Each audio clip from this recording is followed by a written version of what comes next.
Taglamig na talaga. Alam nyo ba na pinapil ko na ang Pasko? Ano kayo kung salamat mo, Janet? Ang pinagpapasalamat ko ngayong Pasko, actually ngayong taon, siyempre, kompleto pa rin yung pamilya ko. Ayan. Ngayon lang. Ikaw na lang, John. Okay, so ang pinagpapasalamat ko naman ngayong Pasko ay yung mga blessings na natatanggap natin, maliit man o malaki, at saka yung araw-araw tayo ay gumigising.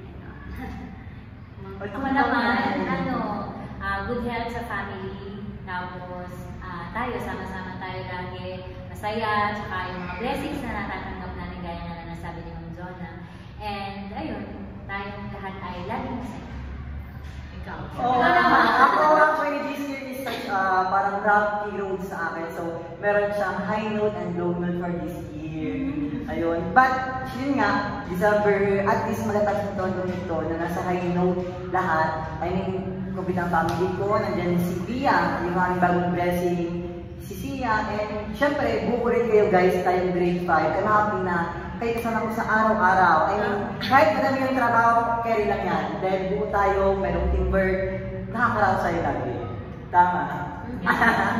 May low note din. Wala. No.